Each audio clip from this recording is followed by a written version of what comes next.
저는요 오늘 본문 말씀의 이야기를 나누기 전에 두 가지 우리 성전 건축을 위한 성전 건축에 관한 그런 두 가지 업데이트가 있어서 먼저 소개해 올립니다. 여러분 우리 설계 모습입니다. 설계 도면인데 그 설계 우리가 이제 설계 완성된 모습인데 이전의 사진과 뭔가 조금 다른 거 느끼십니까? 봐도 모르겠죠? 예, 자세히 보면 좀 달라졌습니다. 뭐가 달라지냐면 창문이 되게 많아졌어요. 창문이 되게 많아졌어요. 왜냐하면 옛날보다 여기가 벽이 많았는데 이제 더 이제 창을 많이 내라 이제 그 건축 심의에 와가지고 창문이 더 많이 나아졌고 또 하나 또 세심히 보면 달라진 게 뭐냐면요. 여기에 이게 생겼어요. 이거는 그늘막이에요. 쉼터 그늘막. 그래서 여기 광장이 넓은데 그늘이 너무 없으면 사람들 덥다. 그래서 그늘막을 만들어라. 그래서 여기 이제 되게 좀 멋진 이렇게 해가지고 막 그늘막 이렇게 멋지게 만들었어요. 그래서 아무튼 이런 것도 있고 아무튼 우리가 설계 그림을 다시 보여드리는 이유는 우리가 그 지난 3월 10날 저희가 설계 심의가 있었거든요. 설계 심의가 있었는데 결론부터 말씀드리면 저희가 설계 심의에 한 방에 저희가 심의 통과를 얻었습니다. 와. 예, 여러분들 함께 기도해 주셔가지고 진짜로 그 기도의 결과라고 저는 생각을 해요. 그래서 너무너무 기도해 주셔서 감사를 드리고 세종시는 진짜 그 건물 설계 승인받기가 굉장히 어려운 도시입니다. 아마 대한민국에서 가장 어려운 도시 중에 하나가 아닐까 싶어요. 왜냐하면 기획도시이고 그만큼 이게 또 규제가 굉장히 이게 어렵고요. 심지어 어디까지 우리가 그 규율을 다 지켜야 되냐면 화장실 변기의 모양까지도 정해져 있어요. 그리고 화장실 표지판 사인 혹은 방문 손잡이까지도 다 세종시 그 법이 다 있어요. 그래서 건물의 외관이나 내면 할 것 없이 건물의 색깔 이런 모든 것들이 다 그런 기준들이 있는데 저는 되게 놀랍고 신기한 건 이게 그렇게 작은 건물도 아니고 그리고 교회 건물인데 사실 그러니까 좀 일반적인 교회와는 조금 다른 모습이잖아요. 그래서 이 교회의 모습을 우리가 대면 심의라면 우리가 교회이지만 왜 이러한 컨셉으로 졌고 왜 예배실은 지상에 없는지 그리고 왜 무엇이 막 이런저런 우리가 진짜 세종 시민을 위해서 그들의 도피처가 되기 위해서 이러한 전략을 가지고 이렇게 설계를 했습니다 라고 설명을 해도 조금 이해하기가 어려운 시설인데 비대면으로 그냥 설계 도면만 보고 이것을 한 번에 이렇게 승인을 해줬다는 것은 정말 우리 하나님께서 우리 이렇게 기독해 하시고 이 기도의 열매가 아닌가 저는 싶습니다. 그래서 여러분 다시 한번 기도해 주셔서 감사드리고 우리가 이게 중요할 때마다 진짜 우리가 영적 적색 경보를 이렇게 울리고 우리가 넘어지거나 쓰러지지 않게 우리가 같이 준비하자 그랬잖아요. 예, 그래서 하나의 또 중요한 이제 과제를 우리가 잘 넘겼고요. 그리고 앞으로 진행되는 상황은 이제 4월 말까지 이제 세종시가 그러니까 심의는 통과하되 몇 가지 수정하십시오 해서 4월 마지막 일까지 4월 말일까지 우리가 그 설계를 완성하려고 해요. 이제 설계가 이제 끝이 되는 거예요. 그래서 이제 최종 이제 합격을 받고 설계 완료를 하고 그리고 이제 5월 달과 6월 달 동안에는 우리가 제일 중요한 시공사를 선정할 겁니다. 그래서 여러분들 진짜 기도 많이 해주십시오. 왜냐하면 설계가 아무리 좋아도 시공사가 잘못 시공하면 우리는 잘못된 물 새는 건물에 들어갈 수밖에 없으니까 정말 좋은 시공사를 잘 선정할 수 있도록 다음 기도 제목은 시공사 선정이고 그리고 시공사 선정하는 기간 동안 이제 건축 심의를 또 받을 거예요. 그래서 건축 심의, 구조 심의 두 개가 남았는데 설계 심의만큼 어렵진 않습니다. 그래서 여러분들 꼭 좋은 시공사 선정을 위해서 기도 계속 부탁드립니다. 우리 교회의 이제 새 건물의 특징이 무엇이냐면 저희 교회는 이렇게 휴게 공간이 굉장히 많다는 겁니다. 휴게 공간. 그래서 이렇게 건물 보시면 여러분 아시겠지만 여기 앞마당이 있고요. 그리고 여기 뒷마당도 있고요. 그리고 여기 윗마당도 있습니다. 윗마당. 예, 앞마당, 뒷마당, 윗마당. 그래서 사람들 와서 누구든지 와서 이렇게 편히 쉬고 머무를 수 있도록. 그래서 밖에만 마당이 있는 게 아니라 안에 보면요, 1층과 2층 건물 전체가 큰 어떻게 보면 하나의 그냥 휴게 공간이에요. 그래서 저는 그를 안마당이라고 안에 있는 마당이에요. 안마당. 그래서 어떻게 말하면 카페라고도 이야기하고 어떻게 말하면 그 로비라고 이야기할 수 있는 진짜 큰 이제 공간인데요. 큰 쉼터가 있습니다. 그래서 이렇게 많은 쉼터를 교회 안에 곳곳에 뭐 뿐만 아니라 더 많아요. 지하실에도 있고 다 쉬고 이렇게 누릴 수 있는 공간들이 많아서 이렇게 많은 휴게 공간을 만든 이유가 있습니다. 그 목적은 무엇이냐면 교회라는 공간의 설계를 이렇게 한 이유는 뭐냐면 정말 모든 사람들에게 있어서, 적어도 세종시에 살고 있는 사람들에게 있어서 좀 직장과 집이 아닌 제3의 공간을 좀 창출하고 싶었어요. 그냥 단 하나의 그냥 커피숍을 말하는 게 아니라 정말 편안하게 가서 이것저것 우리가 함께 누릴 수 있는, 그냥 그러한 제3의 공간을 만들고 싶어서 이렇게 설계를 했는데요. 제가 이제 우리 도피성 사명을 이 교회에서 받고 또 꿈을 꾸면서 계속 기도했던 저 마음속에 그리는 꿈은, 여러분, 보통 교회는 그래요. 일주일에 하루, 그리고 집중적인 몇 시간만 굉장히 바쁜 건물들이거든요.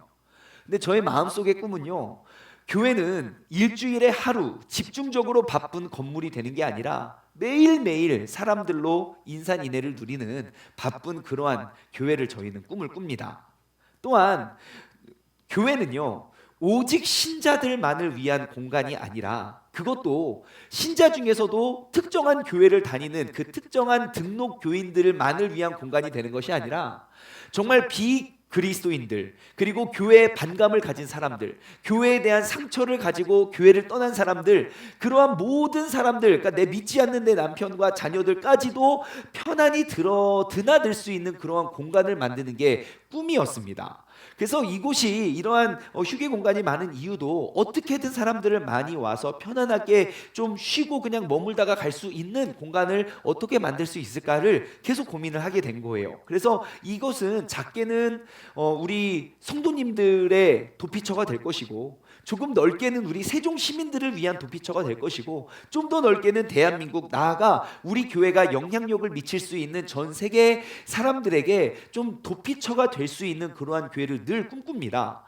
그래서 제가 이 도피성의 사명을 받은 다음부터 항상 마음속으로 정말 매일매일, 진짜 매일매일 제가 상상하면서 그 이미지 트레이닝을 합니다. 과연 어떻게 하면 그 사람들이 편안하게 교회에 머물렀다가 돌아갈 수 있을까를 늘 생각하거든요.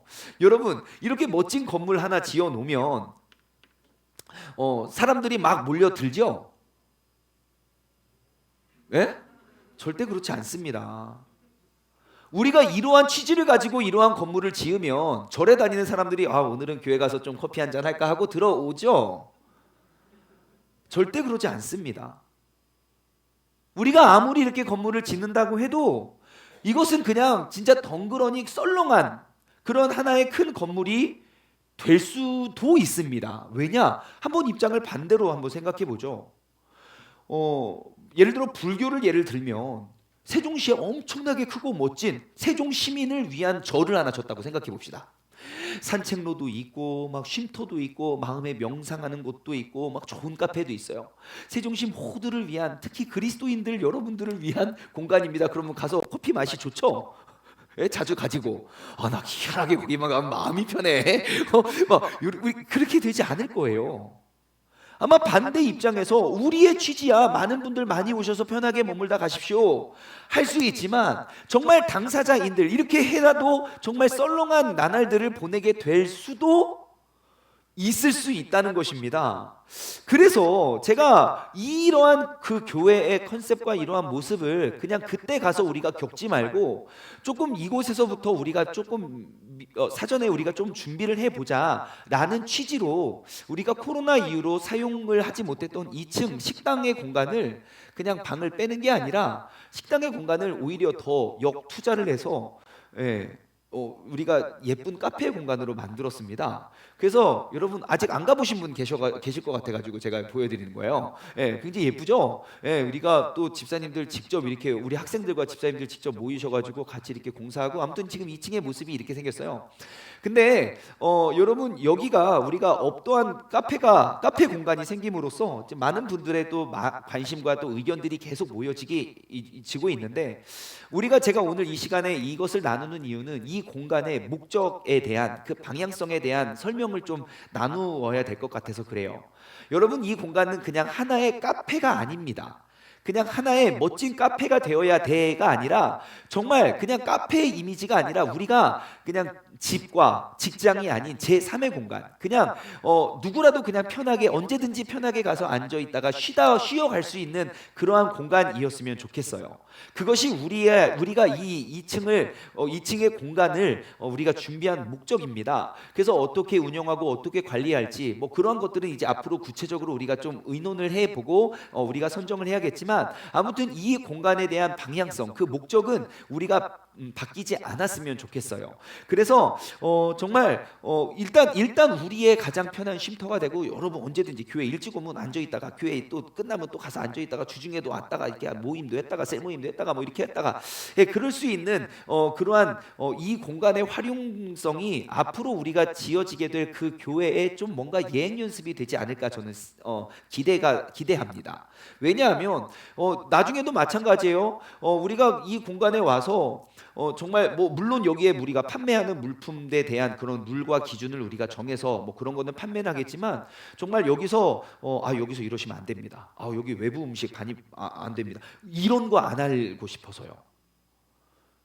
지금이야 쬐끔하니까 우리가 이런 관리가 통제가 되겠지만, 여러분 저 앞마당, 윗마당, 뒷마당, 안마당에서 집에서 도시락 싸왔는데 여기서 이러시면 안 됩니다. 그럼 뒷마당에 가야지. 여기서 여러분 우리가 그런 공간 만들지 않기가 이 공간의 목적입니다. 그래서 아직 모르겠어요. 이렇게 해놓는다고 뭐가 될 것 같지는 않지만, 무엇보다도 가장 우선적으로 우리가 그냥 편안하게 가서 좀 쉴 수 있는 그러한 공간이 되었으면 좋겠습니다. 그래서 앞으로 이제 조금씩 이러한 공간을 우리가 채워갈 건데, 제가 이 공간 여기를 공사하고 마음속에 딱 드는 하나의 어떻게 이걸 운영하고 어떻게 하고 막 계속 막 의견들이 많고, 또 그것들을 위해서 계속 기도를 하는 가운데 제 마음속에 딱 하나 떠오른 이미지가 있어요. 우리 건물 밖에 막 여기에 뭐 합니다 이런 거 붙여놓을 거 아니지만, 그래도 이 공간을 생각하면서 제 머릿속에 딱 하나 떠오른 이미지가 바로 이겁니다. 쉼표요, 쉼표. 그래서 간판을 만약에 만들 수 있다면 이렇게 만들고 싶어요. 네온 사인으로 쉼표 하나 딱 붙여놓고 쉬어 가시라고. 집에 가시다가 기분이 울적하면 좀 쉬어 가시라고. 그냥 여기 가면 항상 아름다운 찬양이 있고, 또 아름다운 사람들이 있고, 아름다운 음식도 있고, 여러분들 쉬어 가라고. 여러분들 우리 모두가 이렇게 편히 쉬었다 갈 수 있는 그러한 공간이 되었으면 좋겠습니다. 아무튼 이 공간에 대해서 어떻게 운영할지에 대한 것들은 앞으로 이제 차차 우리가 준비하고, 구체적인 대안을 아직 정해지진 않았지만 이 공간의 목적만큼은 우리가 변하지 않을 것입니다. 그래서 여러분들이 이러한 공간을 어떻게 활용하면 좋을지에 대한 좋은 의견이 있으면 계속 아이디어 주시고, 혹시 그러한 실 경험이 있었다면 또 계속 말씀해 주시면 좋겠습니다. 한 가지 확실한 건요, 이 세종시의 쉼터, 우리의 도피성 사역 공간은요, 정말 우리 모두의 봉사자들을 위해서 우리가 같이 운영을 하려고 해요. 그래서 여러분 하루도 좋고 한나절도 좋고 몇 시간도 좋으니까 봉사할 수 있는 분들 그러한 날짜를 정해서 우리에게 교육자분에게 신청해 주시면 우리가 아름답게 꾸려갔으면 좋겠어요. 제 마음속 진짜 마음속 바람은 뭔지 아십니까? 우리 교회 옮겨가면 진짜 많은 봉사자들이 필요하잖아요. 저는 교회 안 다니는 사람들도 막 봉사했으면 좋겠어요. 교회의 봉사자가 아니라, 그리스도인으로서의 봉사가 아니라, 정말 나 하나님 믿지는 않는데 여기서 진짜 너무 취지가 좋네요. 저도 이거에 함께 좀 일조하고 싶습니다. 환영합니다. 그러면서 그분이 그리스도의 향기를 맡고, 야, 교회 다니는 사람이 원래 이런 거였어? 진짜 다르네. 여러분 그러한 향기를 비춰낼 수 있는 그러한 저는 꿈을 마음속에 꾸고 있습니다. 그러니 여러분 이 공간을 위해서 기도 많이 해주시고, 또 자원봉사 희망하시는 분들은 교육자들에게 신청해 주시기 바랍니다. 그리고 앞으로 이제 우리가 목표는 4월 4일, 저희가 4월 1일 날이 창립일이거든요. 그러니까 이번 4월 4일이 창립 4주년이에요. 이제 벌써 4년이 되었는데, 그래서 이제 그날 우리가 좀 오픈 개업 예배를 좀 하기 위해서 지금 준비 중에 있어요. 그래서 이제 준비하려고 봤더니 뭐 살 게 엄청 많더라고요. 그냥 이거 공사만 하면 땡 끝난 줄 알았는데 준비할 게 너무 많아서, 그래서 저희가 밖에서 그런 모금 운동을 합니다. 그러니까 여러분들 이번 주 다음 주 여러분 많은 참여 부탁드립니다. 그리고 또 우리 모두에게 맡겨준 그런 귀한 교회 사명을 위해서 여러분들 끊임없이 기도 부탁드립니다. 자, 말씀으로 들어가서요, 우리는 계속해서 요한복음의 말씀을 함께 나누어 보고 있습니다. 우리가 매일매일 새벽 예배로 오신 분들은 이제 요한복음의 이야기들, 그 줄거리들, 무엇을 강조하고 어떠한 내용들이 있는지에 대해서 여러분들 잘 아시리라 생각됩니다. 우리가 이미 살펴보았지만 요한복음은 네 개의 복음서, 마태, 마가, 누가, 요한, 이 네 개의 복음서 중에 굉장히 다른 복음서, 다른 스타일, 다른 컨셉의 복음서라는 사실을 우리는 알 수 있습니다. 왜냐하면 요한, 그 사도 요한은 의도적으로 공관복음에 비어있는 부분들을 메꾸는 것이 그의 초점으로 잡았기 때문입니다. 그래서 공관복음들에 비어있는 것들을 계속 보충해주는 그런 보충 내용이 바로 요한복음이라고 보시면 될 것 같아요. 여러분, 그러면 마태, 마가, 누가복음은 세 권이 쓰여진 시기가 굉장히 비슷합니다. 그럼 이 세 권의 책 중에 어떠한 책이 제일 먼저 쓰여졌을까요? 마태, 마가, 누가복음 중에 시기적으로 제일 먼저 쓰여진 책이 어떤 책일까요? 복음이죠. 복음. 마스크를 쓰고 복음 하면 무조건 정답입니다. 맞아요. 마가복음입니다. 마가복음.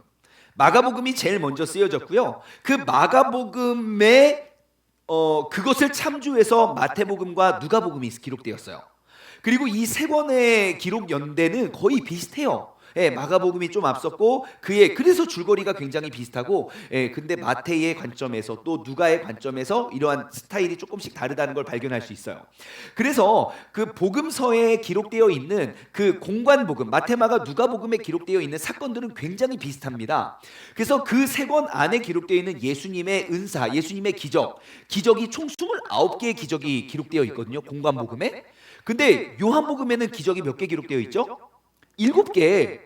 그 중에 몇 개가 겹치냐면요, 2개밖에 안 겹칩니다. 29개나 되는 공관복음에 기록되어 있는 기적들과 요한복음에 7개 기록되어 있는 기적 중에 2개밖에 안 겹치고요, 나머지 5개의 요한복음에 기록되어 있는 5개의 나머지의 기적들은 모두 공관복음에서는 발견할 수 없는 정말 귀중한 그러한 기적들이죠. 왜냐하면 계속 그 공관복음에 없는 내용들을 보충하는 것이 목적이었기 때문이죠. 우리가 또 요한복음을 깊이 살펴보면서 또 한 가지 우리가 발견하게 된 중요한 사실은 무엇입니까? 여러분, 예수님이 최후의 만찬을 했던 그 밤, 마지막 날 밤, 어떠한 밤을 보내셨습니까? 우리가 잘 알고 있다시피 6월절에 마가의 다락방에 모여서 식사를 하시고 예수님께서 준비한 그 수건과 물동이를 가지고 제자의 발을 씻기시고, 그 다음에 최후의 만찬을 하시고, 그 다음에 뭐합니까? 겟세마네 동산 기도하러 가시고, 그 다음에 이제 기도하시다가 이제 새벽역에 와서 이제 그 강도들에게 잡혀가는 거죠. 우리가 알고 있는 내용은 마지막 날 밤의 내용은 거기까지입니다. 근데 요한복음을 우리가 깊이 살펴보다 보니까 그 마지막 날 있었던 일들이 단지 그냥 밥 먹고 세족식하고 성찬식하고 그게 다가 아님을 발견했어요. 무려 요한복음 13장, 14장, 15장, 16장, 17장 5장이나 그 밤에 주님과 제자들이 나누었던 이야기들이 무려 5장 분량의 그러한 많은 사건과 이야기들이 그 안에 집약되어 있다는 사실을 우리는 발견할 수 있었습니다.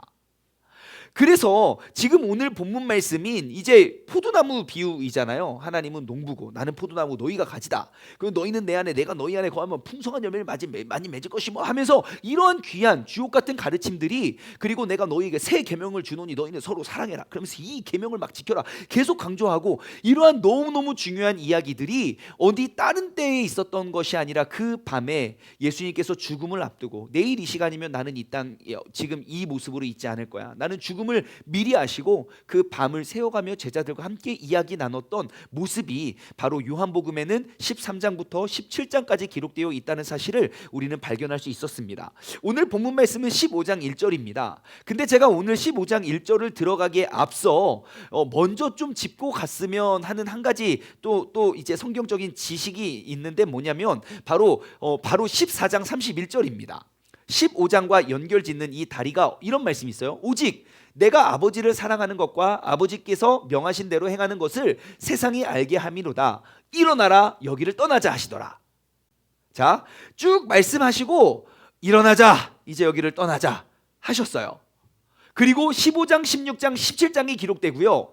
그리고 18장 1절 말씀을 보면요, 이렇게 나와요. 예수님께서 이 말씀을 하시고 제자들과 함께 기드론 시내 건너편으로 나가시니 그곳에 등산이 있는데 제자들과 함께 들어가시니라.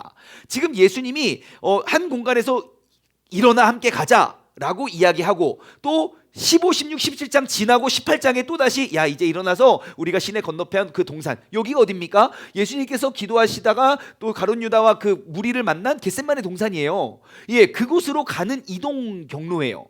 자, 그러면 여기서 또 학자들이, 신학자들이 또 의견이 부딪히게 됩니다. 어떠한 내용이냐면, 요한복음 14장까지는 그 마가의 다락방 안에서 충분히 가르친 건 알겠어요.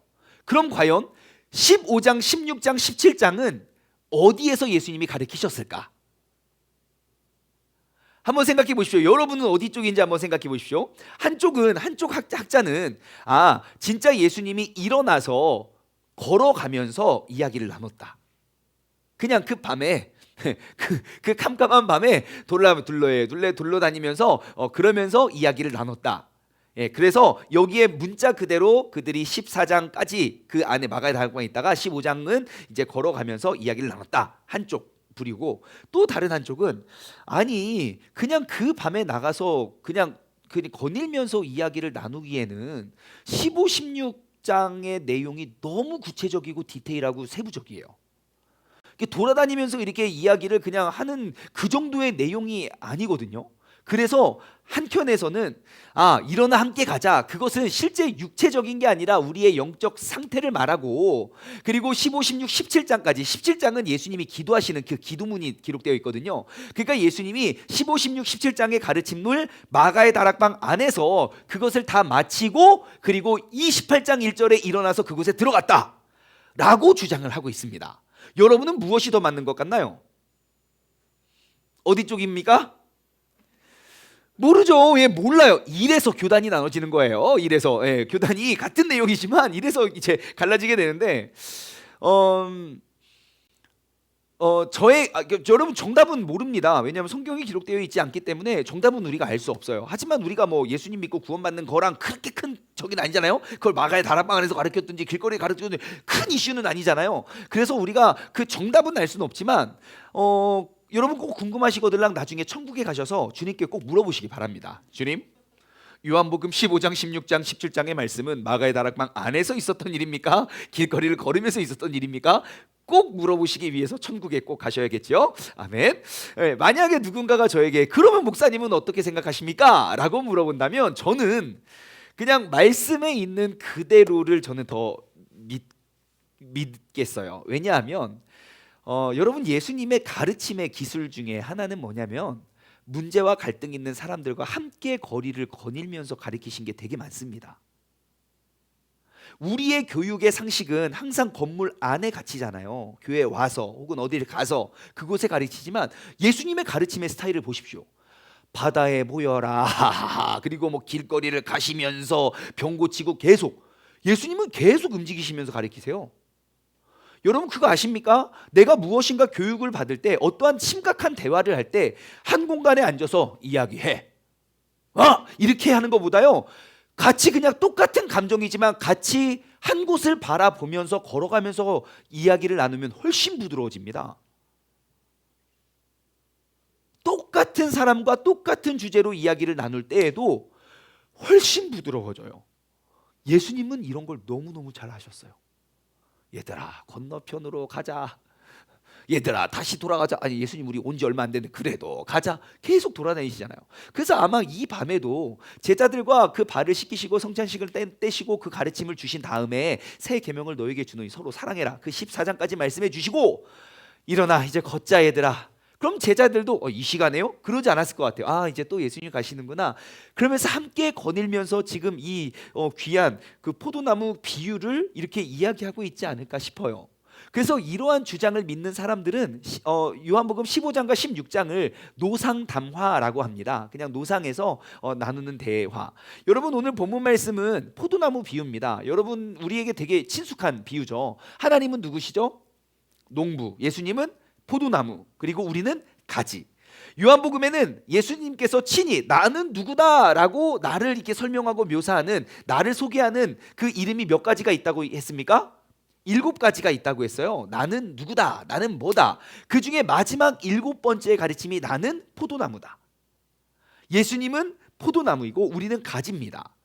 그럼 가지의 역할은 뭡니까? 이 기르시고 또 영양분을 공급하는 나무의 열매를 맺는 게 가지의 역할이에요.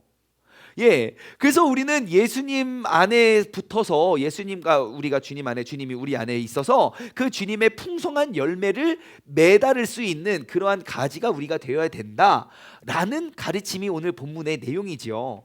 여러분, 사실 포도나무에 관련된 비유는 오늘 본문 말씀 한 곳에만 등장하는 건 아닙니다. 구약 성경 곳곳에도 이스라엘 백성을 그 포도나무와 많이 비유를 하세요. 이유는 포도나무, 팔레스타인 지역 혹시 다녀오셨습니까? 예, 저도 꼭 가고 싶습니다. 저도 언젠가는 꼭 갈 건데, 가면 그 포도 농장, 포도나무가 굉장히 많대요. 흔히 볼 수 있는. 그리고 이 비유의 또 다른 특징은 뭐냐면 그 포도 열매가 그 열매의 특징이 뭡니까? 그냥 하나만 뿅 매달리지 않아요. 가지에 포도가 몇 개 매달려 있습니까? 엄청 많아요. 몇 개인지도 몰라요. 막 송이 이렇게 많이 매달려 있다는 거예요. 예, 그러니까 우리가 주님께 붙어 있으면 우리도 그 풍성한 열매를 맺을 수 있다는 게 이 교훈의 가르침이지요. 자, 그런데요. 그럼 우리가 한번 이 비유의 결론부터 한번 맺어 봅시다. 여러분, 이 비유에서 우리가 풍성이, 너희가 내 안에 내가 너희 안에 있으면 너희가 열매를 많이 맺고 열매 맺지 못한 가지는 잘라서 사람들이 불에 던지운다 그랬어요. 그러면 질문, 이 비유에서 우리가 풍성하게 맺어야 할 열매는 무엇입니까? 예수 그리스도에 딱 붙어서 우리가 맺어야 될 열매가 무엇입니까? 그리스도의 열매. 사랑, 희랑, 화평. 일단 우리는 성령의 9가지 열매, 일단 그것밖에 생각이 나지 않아요. 그렇죠? 예, 맞아요. 저도 예전에 이 본문 말씀을 가지고 그렇게 설교했어요. 일단 성령의 9가지 열매. 여러분, 성령의 열매가 9가지만 있는 게 아닙니다. 막 그거 더 많습니다 하면서 막 풍성한 열매, 우리가 예수님을 보고 닮을 수 있는 모든 열매를 우리가 다 맺자, 이렇게 설교를 하고 오늘 본문을 다시 묵상을 하는데요, 정말 이 말씀에서 이야기하고 있는, 계속 반복하여 이야기하고 있는 열매가 무엇인지 이 답을 얻기 위해서 저는 본문 말씀을 또 읽고 또 읽고 또 읽고 또 읽어 보는데, 그 풍성한 열매들, 맞아요, 우리가 그리스도에게로부터 맺을 수 있는 많은 열매들 중에 쭉 초점이 모여져서 딱 한 가지를 이야기하고 있어요. 본문 말씀은. 그게 무슨 열매인지 아십니까? 이런 표정 너무 감사해요. 몰라요. 목사님 말씀해 주시지 않을 때까지 나 알 수가 없어요. 너무너무 감사해요. 여러분, 그 많은 열매가 있지만 이 비유에서는 그 모든 열매를 다 맺어라가 아니에요. 여기서 집중적으로 딱 한 가지 그 열매를 맺으라고 이야기하는데, 그게 바로 사랑의 열매더라고요. 어떠한 열매라고요? 사랑의 열매요. 근거를 대드릴까요? 말씀을 띄워주세요. 말씀 본문 말씀 8절부터 띄워주세요.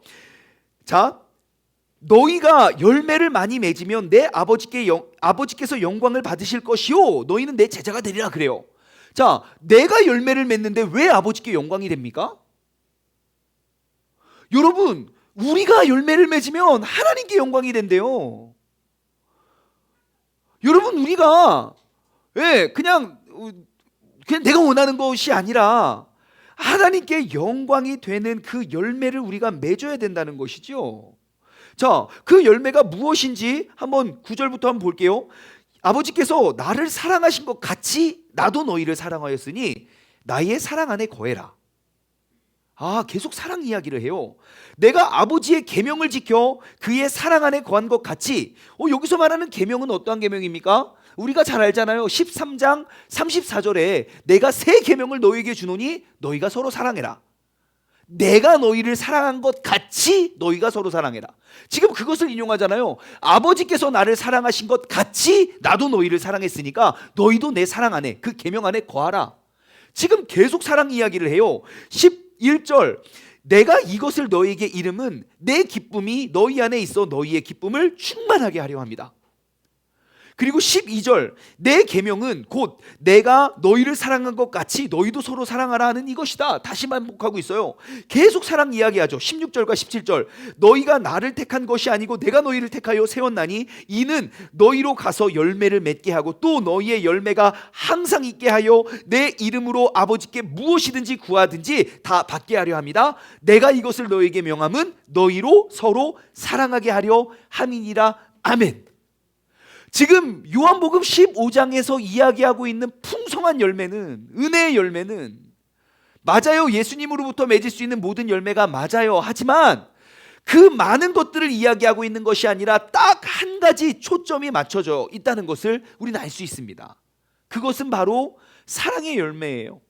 와, 제가 본문 말씀을 막 몇십 번 읽고 이거를 깨달아서 오늘 나눠야지 하고 큐티책을 다시 봤는데, 여러분 큐티책 있는 분 계십니까? 보십시오. 큐티책 보면요, 큰 제목 여기 나와 있어요. 큰 제목 맨 위에 큰 제목, 내 안에 거하라.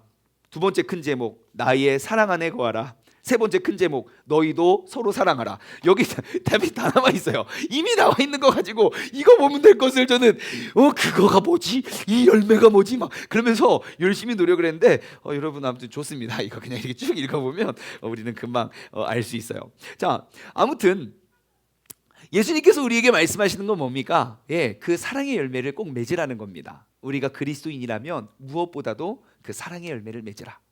옆 사람과 인사할까요? 사랑의 열매를 꼭 맺읍시다. 시작. 자, 그러면 이제 질문이에요. 어떻게 하면 사랑의 열매를 맺을 수 있습니까? 우리가 이 말씀 몰라서 열매 못 맺은 사람 혹시 계시나요? 내 원수를 내 몸과 같이 사랑하라는 말씀은 교회 다니지 않는 사람도 다 압니다. 그래서 우리가 미움의 모습을 보여주면 그들이 먼저 이야기해요. 야, 성경에 뭐라고 기록되어 있든 원수까지도 사랑하고 이 뺨을 치거든 저 뺨 돌려대라고 성경에 기록되어 있잖아. 우리한테 가르쳐 준다니까요. 교회 안 다니는 사람도 다 알아요. 원수까지도 사랑해야 된다는 것, 우리도 사랑의 열매를 맺어야 된다는 거 알아요. 예. 근데 그 사랑의 열매가 무엇입니까? 여러분, 그래서 오늘은 이 사랑의 열매가 과연 무엇인지에 대해서 함께 생각해 보았으면 좋겠어요. 사랑의 열매가 과연 무엇일까? 무엇인지를 알아야 우리가 그런 열매를 맺을 수 있잖아요. 여러분, 비유 속으로 한번 들어가 보죠. 하나님은 뭘 하시는 분입니까? 하나님의 역할은 무엇입니까? 기르시는 분이시고요, 영양분을 공급해 주시는 분입니다. 그럼 예수님의 역할은 무엇입니까?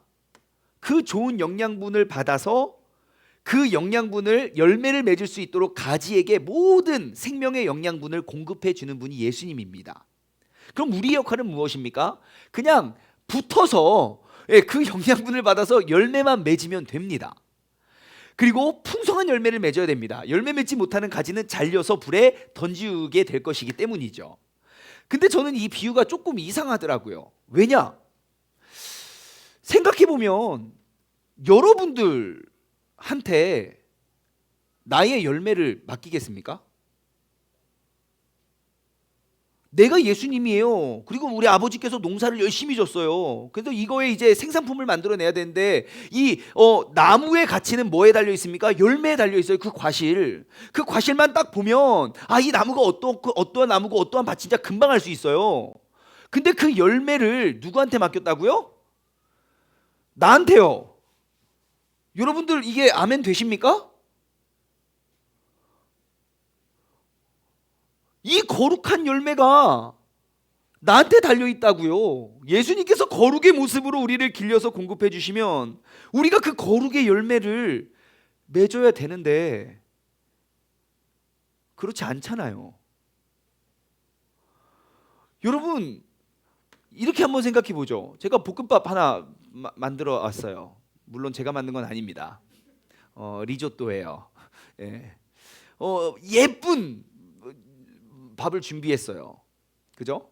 이렇게 하고 이제 이것을 손님의 식탁 위에까지 올려주는 것이 이제 우리의 역할이죠.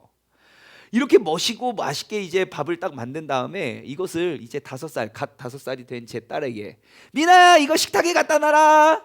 그러면 미나는 이 열매를 손님에게 갖다 주는 그러한 가지의 역할을 감당할 거예요. 그죠? 이거를 가지고 식탁 위에 올려놓으면 어떠한 일이 벌어지겠습니까? 예, 분명히 우리는 죽어 있을 거예요. 그죠? 예, 요즘에 미나가 이제 집안 살림에 굉장히 관심이 많아서 저의 설거지를 많이 도와주는데 엊그저께 설거지를 하는데 자기 설거지 같이 한대요. 막 그러면서 그래서 뭐 다 시킬 수 없잖아요. 키도 작고. 그러니까 야, 설거지 거리를 갖고 와라. 이거 갖고 오고 저거 갖고 와라. 했는데 한 그릇에 물이 담겨 있었어요. 이게 널쩍한 그릇에.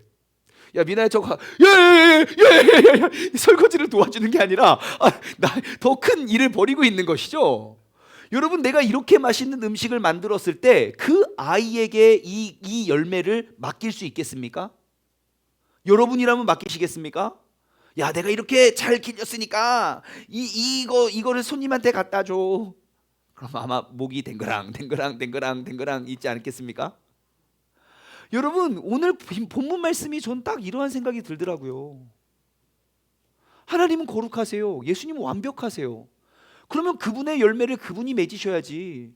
그분의 열매를 왜 나한테 맡기셨냐고요. 여러분, 그게 바로 사랑입니다. 사랑이 무엇입니까? 바로 믿고 맡기는 것이 사랑입니다. 사랑은 어떠한 추상적인 감정이나 그러한 상태가 아닙니다. 내가 믿을 수 없는 상황에 그 사람을 믿고 맡기는 것이, 그게 바로 사랑입니다. 여러분, 나무가 가지를 믿지 못하면 절대로 그 나무는 열매를 맺을 수가 없습니다.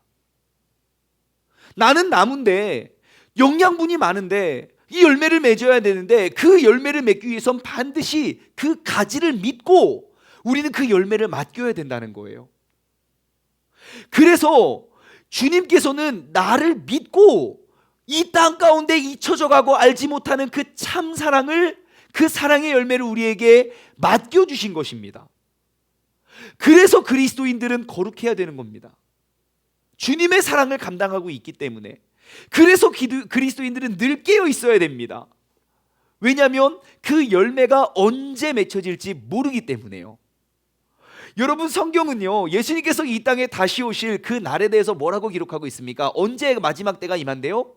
아무도 알지 못한대요. 그때와 시는 나도 모르고 오직 아버지께서만 아신다고 예수님이 말씀하셨어요. 그리고 그날은 도적같이 임한다 그랬어요. 도둑이 어떻게 옵니까? 나 몇 날 며칠 몇 시에 갈 테니까 그때 준비하고 계세요. 집을 꼭 비워주시기를 부탁드립니다. 참고로 창문은 편히 열어주시면 제가 들어가기에 좀 편해집니다. 여러분, 그러고 오는 도둑이 어디 있습니까? 여러분, 하나님께서 이 땅, 아니 우리를 언제 불러가시겠습니까? 이렇게 모여서 예배 드릴 때 아멘이죠. 이때 오시면 주님, 내가 옛날에 죄 지었어도 괜찮아. 이렇게 천국 가면 좋겠지. 근데 주님이 언제 오실까요? 언제 오실지 몰라요. 그래서 우리가 기억해야 되는 건 뭔지 아십니까? 우리의 예배가 삶으로 연장돼야 된다는 거예요. 그러면 주님께서 언제 오셔도 괜찮아요. 나는 늘 예배 드리는 예배의 예배자이니까요. 그래서 우리는 나의 매 순간들을 예배의 현장으로 만드시기를 주님의 이름으로 소망합니다. 여러분, 생각해 보시오. 예배를 준비하듯 사람과의 만남을 한번 준비해 보십시오. 지금 이 자리에 이렇게 편하게 앉아 있지만 제일 긴장한 사람 누군지 아십니까? 아마 대표기도 하신 집사님이 아닐까 싶어요. 여러분들 대표기도 한번 아직 안 해보셨으면 언제든지 말씀해 주세요. 언제든지 시켜드릴 수 있어요. 제가 딱 보면 알아요. 대표기도를 맡은 날 대표기도 사람, 저 대표기도입니다. 큐시트 보지 않아도 얼굴 보면 알아요. 엄청 긴장하고요. 그리고 계속 딱 미리 앉아가지고 계속 엄청 긴장해요. 언제까지? 대표기도 끝날 때까지. 그 다음부터는 편히 앉아 계시고 막 좋으시고 막 그래요. 왜요? 나 할 거 끝났다. 여러분, 근데 이것이 진짜 하나님께 드리는 온전한 예배라면 우리 모두가 다 그렇게 긴장하고 나와야 돼요. 그게 지극히 정상이라고요. 내가 모든 일을 다른 사람에게 하듯, 다른 사람에게 할 걸 죽게 하듯 하라고요. 여러분, 내가 누구를 만나고 어떠한 일을 할 때 죽게 하듯 한다면 그냥 대충 입고 나와서 기도하겠습니다. 오늘 기도 잘, 어제 과음해가지고 기도가 잘 안 돼서. 여러분, 이렇게 기도하겠습니까? 아니요. 철저히 준비해서 기도하듯 내가 사회생활을, 내가 직장생활을, 내가 가정생활을 그렇게 철저히 준비해서 한번 해보십시오. 그러면 우리의 삶은 달라질 것입니다. 내가 예배를 섬기듯 직장에서 일을 한번 해보십시오. 내가 주님께 하듯, 주님 보시죠, 우리 이거 펀드레이징 한다고, 모금운동 한다고 이번 한 주 내내 얼마나 많은 분들이 수고하셨는지 몰라요.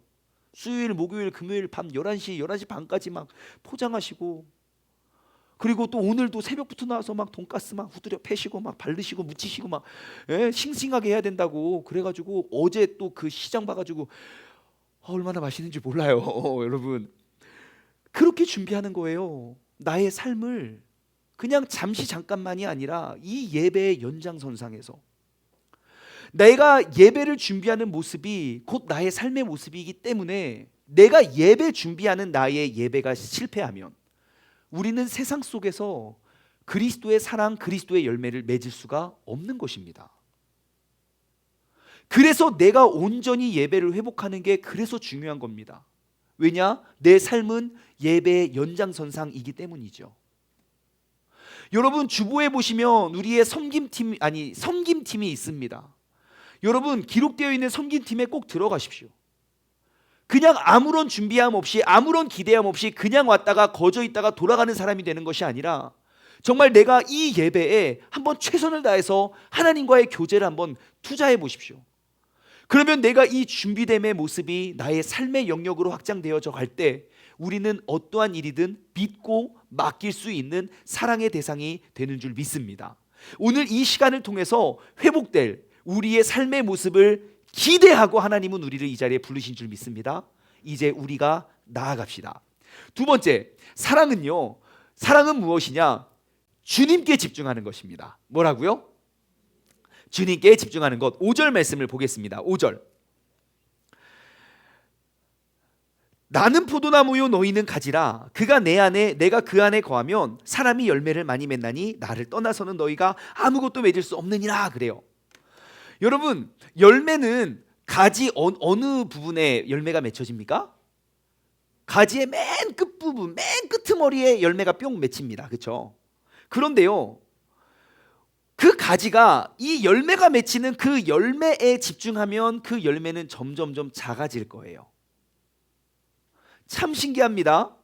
보다 더 풍성한 열매를 맺기 위해서는 가지 끝에 집중하는 것, 그 열매에 집중해야 되는 게 아니라 더 풍성한 열매를 맺기 위해선 영양분을 공급하는 열매가 맺혀지는 정반대쪽 나무에 붙어있는 그곳에 집중을 해야 할 때에 풍성한 열매가 맺혀진다는 것입니다. 여러분, 우리가 원수를 사랑하기가 어렵습니까? 어렵습니까? 혹시 쉬운 사람 있습니까? 그거 원수 아닙니다. 사랑할 수가 없어요. 막 그런데 주님께서 사랑하래요. 어떻게 사랑하나? 어떻게 사랑하나? 하나님. 막 우리가 막 열심히 그 열매에 노력을 하잖아요. 그럼 점점 내 심령이 피폐해질 거예요. 점점 힘들어져요. 그럼 내가 어떻게 원수를 사랑할 수 있습니까? 주님을 사랑하면 돼요. 내가 맺혀지는 그 열매, 내가 이렇게 하면 저 사람이 저렇게 해주겠지, 내가 이렇게 하면 저 사람이 변하겠지, 그것에 집중하는 것이 아니라 주님께 더욱더 집중하는 거예요. 주님의 사랑을 발견하면 발견할수록 나에게서 그 사랑의 빛이 자연적으로 비추어지게 되어 있다는 것입니다. 여러분, 어려운 갈등의 문제 속에 우리는 그 갈등을 어떻게 해결하려고 하는 노력보다 먼저 주님 앞에 나와서 엎드림부터 우리는 회복해야 돼요. 주님의 이 나 같은 죄인, 지금은 저 사람이 나한테 잘못했지만 나도 옛날에 하나님한테 그 잘못했지 했었는데, 나의 죄를 발견하고 하나님 앞에 우리가 엎드리는 것입니다. 하지만 우리는요, 되게 열매에 집중해요. 어떻게든 풍성한 열매를 맺기 위해서 어떻게든 막 열매에 물을 주고 그 열매에 막 더 신경을 써요. 열매는 더 피폐해져 가죠. 제가 그렇게 했습니다. 제가. 저뿐만 아니라 아마 모두는 아니어도 대부분의 목사님들은 다 그렇게 했을 거예요. 뭐가 문제지? 왜 사람들이 안 오지? 뭐가 문제지? 왜 사람들이 졸지? 내가 뭐 못해서 그렇지? 이 프로그램이 없나? 저거 그랬나? 그때 엄청 오만 것들 다 노력한 결과가 뭡니까? 4년 동안 2번 탈진했어요. 배터리 방전 완전 나 죽네. 근데 너무너무 신기한 건 뭔지 아십니까? 요즘에 우리가 새로운 정체성이라는 주제를 던지고 계속 외쳤던 게 뭐예요? 우리 신앙생활에 노세이를 선포하고 고백하자고, 본질로 돌아가자고요. 예배로 돌아가자고, 우리 신앙생활의 잘못된 습관을 깨고 주님께 돌아가자고 운동하고 있잖아요. 옛날만큼 노방전도 안 해요. 옛날만큼 뭐 이런 프로그램 없어요. 하지만 어떻게든 우리의 영성을 회복할 수 있는 본질로 돌아가고자 하는 운동을 하잖아요. 근데 너무너무 신기한 건 하나님께서 새 신자를 매주 보내주신다는 거예요. 진짜 신기해요. 저만 신기한 것 같아요. 막 자꾸 전화 와요. 여기 이곳저곳에서 그 교회 가고 싶은데 어떻게 가면 되냐. 내 자녀를 보내고 싶은데 너무 잘 됐다. 감사하더라고요. 이제 곧 우리 일부 예배 때 등록하신 분 8월 달에 이사할 건데 좋은 교회를 미리 선정해서 너무 좋다고 등록하고 가셨어요. 하지만 8월 달에 이사 올 겁니다. 이게 괜찮아요, 괜찮아요. 너무너무 신기하지 않습니까? 정말 요즘은 매주 한 통 이상씩 전화를 받는 것 같아요. 엊그저께 금요예배 드리는데 처음 보는 분 막 계셔요. 그분들만 보고 설교했네. 어떻게 오셨나 궁금해가지고 우리 다 아는 내용 또 설명하고 또 설명하고 하나님께서 보내주시더라고요. 야, 이게 사도행전에 기록되어 있는 주님께서 믿는 자들을 날마다 더하게 하시는구나의 그 모습인가? 라는 생각이 계속 들어요. 여러분, 우리가 풍성한 열매를 맺기 위해서, 우리가 그러한 신앙인이 되기 위해서 여러분 내 개인적인 영성 훈련에 여러분 조금도 게을리하지 마십시오. 내가 주님을 알아야 돼요. 주님과 가까워져야 돼요. 그래야 우리가 열매를 맺을 수 있습니다. 여러분 끊임없이 이 연결 부분을 여러분 더 단단히 하셔야 돼요. 말씀도 보고 기도도 하고 우리가 그 말씀과 기도 속에 깨달아지는 것들 나누고 실천하고 봉사하고 섬기고 어떻게든 내가 그 주님과 가까워지려고만 한다면 우리는 그 사랑의 열매를 풍성히 맺게 되는 줄 믿습니다. 다시 5절 말씀을 보면요, 이런 말이 있어요. 그가 내 안에 내가 그 안에 거할 때 사람이 열매를 많이 맺는다고요. 사람이 열매를 많이 맺나니 나를 떠나서는 너희가 아무것도 맺을 수 없음이니라 그래요. 사람이 열매를 많이 맺느니, 여러분 제 눈에 띄었던 단어는 사람이입니다. 사람이 어찌 그 사랑의 열매를 맺을 수 있겠습니까? 사람이 어떻게 그 하나님의 거룩한 열매를 맺을 수 있겠습니까? 우리는 불가능해 보이지만 나에게 생명을 공급하시는, 나에게 믿음과 사랑을 공급하시는 하나님께서는 말씀하십니다. 그 예수님이 말씀하십니다. 내가 나무고 너희가 가지인데 너희 사람이 풍성한 사랑의 열매를 맺을 수 있어. 충분히 맺을 수 있어. 주님께서는 아시거든요. 나는 내 마음에 미움과 원망과 그 상처와 아픔이 가득한데 이거 무슨 사랑을 맺습니까? 나의 생각은 그러지만 주님께서는 아세요. 충분해. 너 정도면 충분해. 그래서 우리가 이 자리에 부름받았다는 사실을 여러분 꼭 기억하시기 바랍니다. 어찌 사람이 거룩한 열매를 맺을 수 있습니까? 주님께서는 그런 나를 택하여 주님께서는 나를 기대하시며 그 사랑의 열매를 맡겨주셨다는 사실을 여러분 꼭 기억하시기 바랍니다. 내가 바로 그 주님의 사랑의 열매의 가지입니다. 마지막으로 사랑의 열매는 무엇일까요? 세 번째, 사랑의 열매는 기쁨입니다. 뭐라고요? 사랑의 열매는 기쁨입니다. 여러분 11절 말씀에 보면 우리가 기록되어 있는데 9절부터 11절까지 우리가 함께 읽어볼게요. 9절부터 11절까지의 말씀을 보시면요, 아버지께서 나를 사랑하신 것 같이 나도 너희를 사랑하였으니 나의 사랑 안에 거하라. 내가 아버지의 계명을, 지금 계속 사랑 이야기를 하죠. 10절, 내가 아버지의 계명을 지켜 그의 사랑 안에 거하는 것 같이 너희도 나의 계명을 지키며, 지금 여기서 말하는 계명은 뭡니까? 내가 새 계명을 주노니 너희가 서로 사랑해라. 내가 너희를 사랑한 것 같이 너희도 서로 사랑해라. 그게 계명이에요. 계속 사랑 이야기를 해요. 그러다가 11절, 내가 이것을 너에게 이름은 내 기쁨이 너희 안에 있어 너희 기쁨을 충만하게 하려 합니다. 갑자기 사랑 이야기하다가 그 사랑이라는 단어를 기쁨으로 바꿨어요. 여러분 사실 이 11절을 읽을 때 기쁨이라는 단어 대신 사랑을 넣어서 읽으면 더 문맥이 매끄럽습니다. 사랑이란 단어를 넣어서 한번 같이 읽어볼까요? 기쁨을 사랑으로 바꿔서 시작. 내가 이것을 너희에게 이름은 내 사랑이 너희 안에 있어 너희의 사랑을 충만하게 하려 함이라. 아멘. 문맥이 너무 잘 맞잖아요. 근데 주님께서는 이 사랑을 기쁨으로 바꿔놓으셨어요. 그 가르침이 우리에게 무엇을 말씀해 주시기 위함입니까? 사랑은 곧 기쁨이라고요. 반대로 미움은 곧 슬픔과 절망이라고요.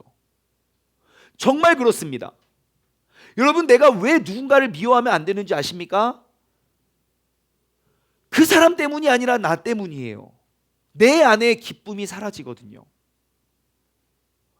보십시오. 내가 정말 힘들고 어려운 일이 있는데 내가 정말 사랑하는 사람이 나에게 다가와요. 아우, 내가 이 맛에 산다 하고 가는 거 아닙니까? 예? 요즘 저희의 부모님, 우리 장인어른 장모님들 삶의 기쁨은 우리 아이들이에요.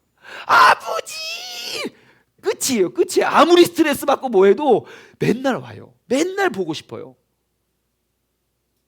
그게 내 사랑의 힘이에요. 아무리 힘들어도 내게 사랑을 공급해 줄 수 있는. 어제는 제 아들이 그러더라고요. 아, 우리 밥 뭐 먹을까? 짜장면 먹어요. 짜장면.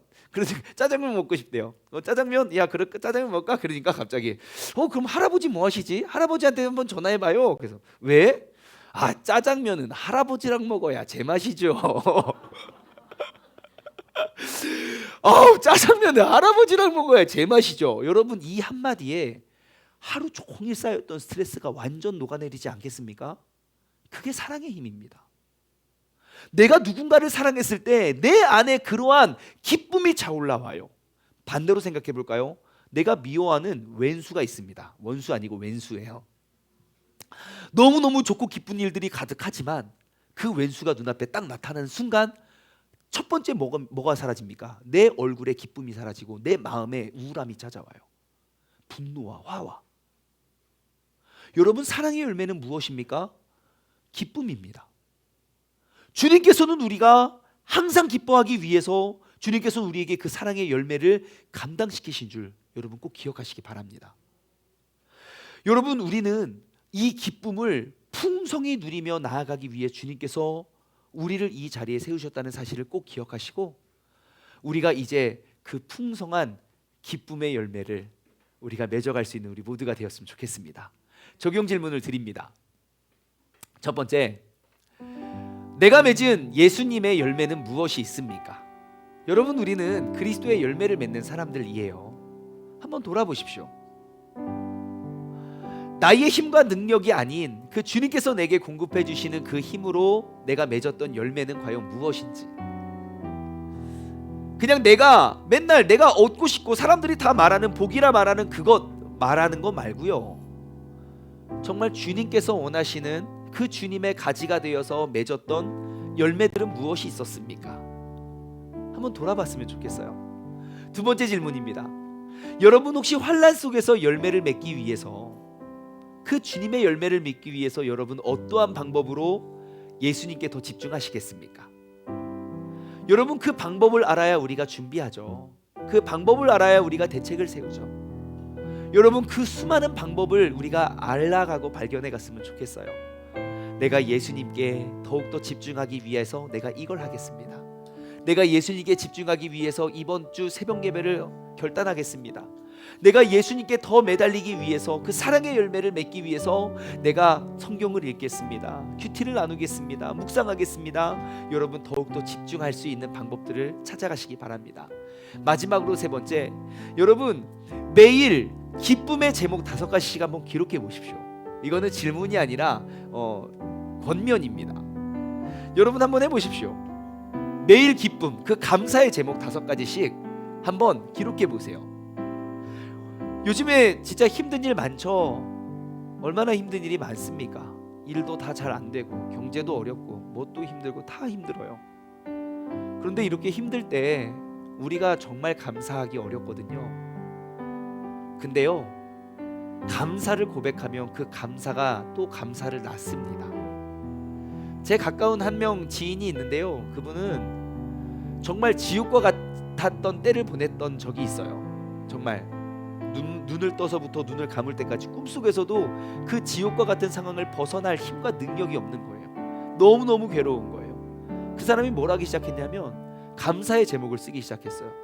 하루에 5가지가 아니라 하루에 30가지씩, 하루에 30가지씩 감사의 제목을 달고 그것을 또 누구랑 나누더라고요. 근데 그 감사함 속에 내 안에 분노가 사그러들더라고요. 여러분, 지금 내가 겪고 있는 이 어려움을 극복하기 위한, 사랑으로 바꿔내기 위한 방법이 무엇인지 아십니까? 내 안에 기쁨을 고백하고 기쁨을 회복하는 겁니다. 하루에 5개씩이라도 내가 너무너무 괴로워요? 그럼 10개 하십시오. 아, 죽을 것 같아요? 20개 하십시오. 예, 한번 해보세요. 매일매일 내가 그 기쁨의 제목들, 오늘도 내가 밥을 씹어 먹을 수 있음에 감사합니다. 아, 나 틀리겼으면 얼마나, 이런 거 막 하십시오. 아, 틀리라도 있어서 감사합니다. 하나님, 내가 이거 없으면 어떻게 밥을 먹어. 감사할 게 얼마나 많은데. 내가 걸어갈 수 있음에 감사하고, 내가 아주 아픈 거를 보지 말고 그래도 나보다 더 아픈 사람이 있으니, 더 힘든 사람이 있으니 우리가 그 감사의 제목들을 적어갔으면 좋겠어요. 오늘 말씀을 맺으며요, 우리가 시간이 좀 지났지만 이 찬양 한번 고백했으면 좋겠습니다. 그 사랑이라는 찬양입니다. 아버지의 사랑을 내가 노래합니다. 아버지의 은혜를 내가 노래합니다. 그 사랑은 변함이 없고 거짓이 없는 그 성실하신 사랑입니다. 상한 갈대를 꺾지 않으시고 꺼져가는 등불도 끄지 않는 그 사랑, 날 위해 죽으신 그 사랑, 그 예수 그리스도를 우리가 이 시간 함께 부르짖으며 외치길 소망합니다.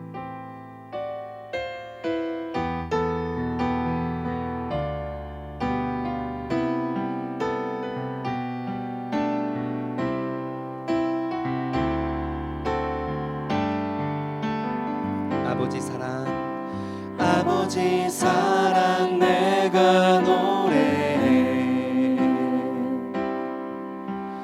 아버지 은혜 내가 노래해.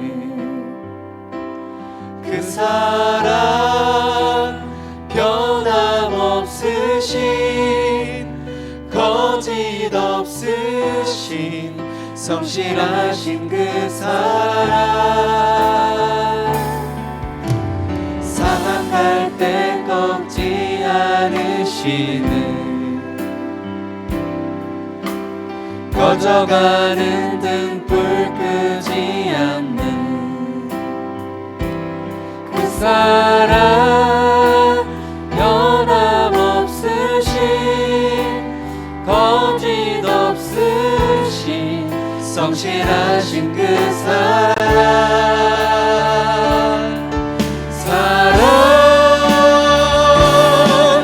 그 사랑, 날 위해 죽으신, 날 위해 다시 사신 예수 그리스도, 다시 오실 그 사랑, 죽음도 생명도 천사도 하늘의 어떤 권세도 끊을 수 없는 영원한 그 사랑, 예수. 다시 한번 고백할까요? 아버지 사랑을 내가 노래합니다. 아버지 사랑 내가 노래해. 아버지의 은혜를 내가 노래합니다. 아버지 은혜 내가 노래해. 그 사랑은 변함이 없고 그 사랑 변함없으신, 거짓도 없으신 성실하신 사랑입니다. 거짓 없으신, 성실하신 그 사랑, 상한 갈대도 꺾지 않으시고 갈대 꺾지 않으시는, 꺼져가는 등불도 끄지 않는, 꺼져가는 등불 끄지 않는 그 사랑, 변함없으신, 거짓 없으신, 성실하신 그 사랑,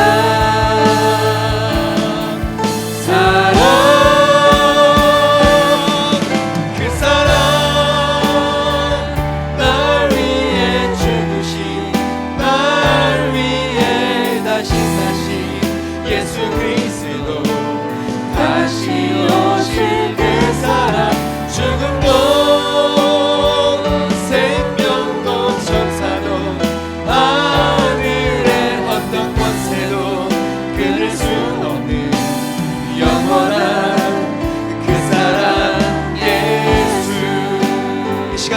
기도하며 나아가길 원합니다. 주님의 그 사랑을 내가 다시 한번 기억하고 이 연약하고 죄 많은 이 가지가 그 주님의 거룩하신 사랑을 나누며 살아갈 수 있는 사람 되게 해달라고 새롭게 결단하며 우리가 함께 기도하며 나아가길 원합니다. 주님 이름 부르짖고 기도하겠습니다. 주여,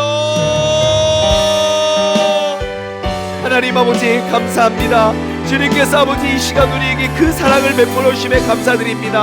아버지 하나님, 나의 힘과 나의 능력과 나의 노력과 나의 열심으로 아버지 하나님 우리가 그 나의 원수를 사랑하고 그 원수를 사랑하는 열매를 맺기란 아버지 정말 불가능함을 고백합니다. 아버지 하나님, 내가 이렇게도 노력해보고 저렇게도 다짐해보고 또 나의 힘과 나의 능력, 내게 있는 그런 모든 것들을 다하여 아버지 내가 그 사람의 사랑의 열매를 맺으려 하지만 아버지 하나님, 너무너무 내가 그 사랑의 열매를 맺기가 어렵습니다. 아버지, 원인을 알았습니다. 내가 풍성한 열매를 맺기 위해서 가지에 집중해야 된다는 것, 내가 열매가 맺혀지는 그 열매에 집중해서는 열매를 맺을 수 없고 아버지 하나님 그 가지로 돌아가 아버지 하나님 나에게 그 나무로 돌아가 나에게 사랑을 공급해 주시는 그 주님의 사랑으로 말미암아 아버지 하나님 우리가 풍성한 열매를 맺을 수 있는 그런 주님의 자녀가 될 수 있다는 사실을 아버지 하나님 우리가 기억하고 회복하기를 원합니다. 이제 멀리 떠나 있던 나의 영혼, 나의 예배를 먼저 회복하기를 원합니다. 아버지 하나님, 주님께서 우리를 붙잡아 주시고 주님께서 우리와 함께하여 주시고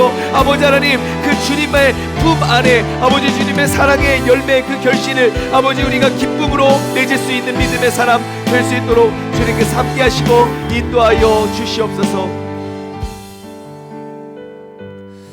오늘은 두 손을 가슴에 얹고 함께 기도하기를 원합니다. 하나님 아버지 감사합니다. 지금 나의 손을 얹은 이 마음엔 너무너무 많은 상처와 아픔들, 수많은 배신과 원망들이 가득합니다.